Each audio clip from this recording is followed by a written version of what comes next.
शाळेत जाऊन शिकणं हेच खरं शिक्षण या समाजाला धक्का देणाऱ्या पिंपरीच्या गुरुकुलमध्ये सध्या गणपती बाप्पाच्या आगमनाची जोरात तयारी सुरू आहे. इथले बाप्पा साकारणारे हात अनेकांना प्रेरणा देणारे ठरतायत.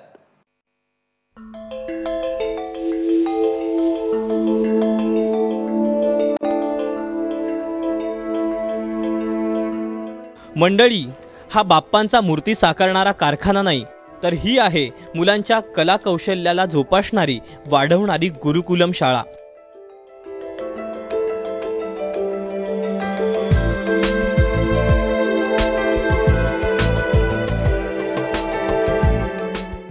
बाप्पा साकारणारे हे हात आहेत अनाथ मुलांचे, रस्त्यावर राहणाऱ्या गरीब मुलांचे. या शाळेत अभ्यासासाठी वही पुस्तक, पेन पेन्सिल यांची गरज नसते. इथं सर्वांच्या कौशल्यावर भर दिला जातो आणि सध्या इथे सुरू आहे बाप्पाच्या मूर्ती साकारण्याचा अभ्यास. काका म्हटले तुला पहिला स्टार्टिंग तुला करावं लागेल. मग काकांनी थोडी मूर्ती छोटी करून दाखवायला लागली. अशा मूर्त्या करून करून शिकून मग मला गणपतीची मूर्ती थोडं थोडं शिकवलं काकांनी. कधीच बनवणार असा मनामध्ये पण नव्हतं. आणि ज्यावेळेस मी इथं शाळेत आलो त्यावेळेस मग आम्हाला माती खेळता खेळता आम्ही बनवायला लागलो. नाहीतर आम्ही जर बाहेरच्या शाळेत जर असतो तर नुसतं वाचायला लिहायला आणि एवढं शिकलो असतो.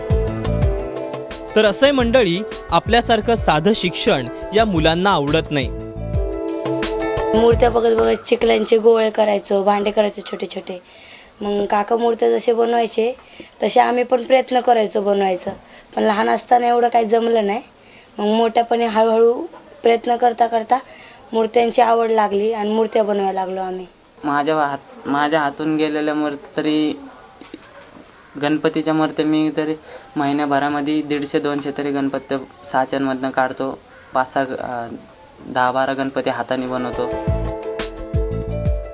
वह्या पुस्तकातल्या लेखी ज्ञानापेक्षा प्रॅक्टिकल ज्ञान यांना माणूस म्हणून घडवतंय. त्यामध्ये रंग संगती, जीवनातलं एकाग्रता होते. एक मूर्ती घडवण्याकरता जी एकाग्रता त्याच्या ह्याच्यात येते, त्यामुळे त्याच्या मनामधले जे अनेक प्रकारचे संस्कार घडतात की हे 2-2.5 तास रोज 1 तास 1.5 तास बसला तर बसण्यास सवय लागते. याच्यामुळे अभ्यास त्यांचा चांगला होतो. गुरुकुलम शाळा मुलांच्या बौद्धिक पातळीपेक्षा त्यांच्या कौशल्याला प्राधान्य देते. या मुलांच्या कौशल्यानं तयार झालेला बाप्पा यंदाच्या वर्षी घरी आणायला काय हरकत आहे. तेवढंच मुलांना आपल्या मूर्तीची पूजा होत असल्याचा आनंद आणि आपल्या समाजातील या वेगळ्या उपक्रमाला हातभार लावल्याचं समाधान.